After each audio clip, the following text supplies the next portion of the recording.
bagi kita semuanya, saudara yang dikasihi oleh Tuhan Yesus, Tuhan tetap memberikan kesempatan bagi kita saat ini untuk mendapatkan kehidupan, karena hidup ini adalah berkat yang Tuhan berikan bagi kita. Firman Tuhan yang menjadi renungan kita pada hari ini diambil dalam kitab Filipi pasal 2 ayat 1 sampai dengan ayat yang ke-11 dengan tema kemuliaan melalui perendahan. Jemaat yang dikasihi oleh Tuhan Yesus Kristus, dalam diri setiap manusia terdapat dua kecenderungan yang sangat kuat yang siap muncul ke permukaan, yaitu yang pertama, egoisme atau mementingkan diri sendiri, kepentingan untuk meraup semuanya untuk dirinya sendiri. Bahkan beberapa orang tanpa segan-segan menempuh jalan kekerasan, mencurangi atau membinasakan saingannya. Yang penting kemauannya terpenuhi, dengan istilah menghalalkan segala cara. Yang kedua, saudara, egosentrisme atau penonjolan diri, atau menganggap dirinya sebagai orang yang paling utama, yang paling hebat dalam segala hal, memperlihatkan prestasi sebaik mungkin, baik itu benar atau tidak benar. Tetapi apabila itu dilakukannya untuk keangkuhan, kecongkakan, maka itu sudah tidak benar lagi, saudara. Oleh sebab itu, tidak heran jika ajaran untuk memberikan diri atau berkorban dan merendahkan diri tidak pernah laku dalam kamus hidup manusia. Mengapa, saudara? Banyak sekali manusia sekarang hidup mementingkan diri sendiri. Hanya tinggal sedikit lagi orang yang mau berkorban untuk orang lain, yaitu sikap yang mau merendahkan diri, berkorban, atau mau membantu orang lain karena dia menganggap bahwa dirinya adalah saluran berkat bagi orang lain juga. Saudara yang dikasihi oleh Tuhan, perikop bacaan ini justru memperlihatkan hal yang bertolak belakang dengan apa yang menjadi pandangan umum manusia zaman sekarang. Kemuliaan dan kehormatan hidup manusia dilihat dari sikapnya. Apakah ia memperlihatkan sikap seperti yang diteladani oleh Yesus Kristus?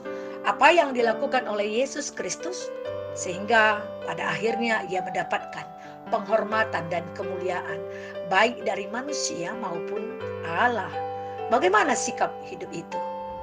Yang pertama, ia tidak hanya memperhatikan dirinya sendiri, tetapi orang lain. Kita lihat ayat 5-6. Mempunyai pikiran dan perasaan yang terdalam pada Yesus, yaitu mengembangkan sikap tepo seliro dalam hidup kita setiap hari. Yang kedua, Yesus mengajari ia melayani, ayat ke-7.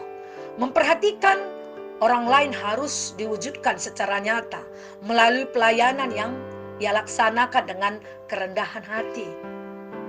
Dengan istilah pelayanan ini harus dinyatakan dalam perbuatan, bukan hanya dalam perkataan, saudara. Dan yang ketiga, ia berkorban, ayat ke-8.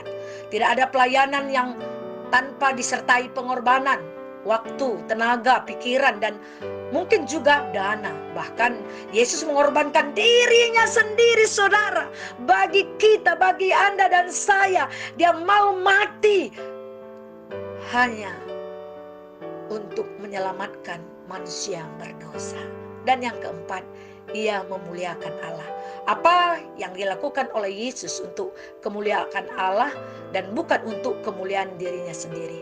Saudara, kita dipanggil untuk meneladani Yesus, yaitu menanggalkan segala kecenderungan egoisme dan egosentrisme, serta mulai belajar untuk juga memperhatikan orang lain, melayani sesama, berkorban, dan dalam pelayanan untuk memuliakan Tuhan.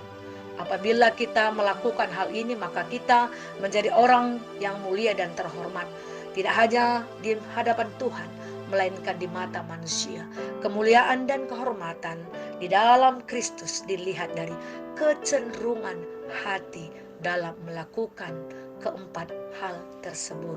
Mari saudara, kita hidup meneladani apa yang Tuhan lakukan di dalam kehidupan dunia. Yesus sudah memberikan contoh bagi kita. Kita mau ikut Yesus.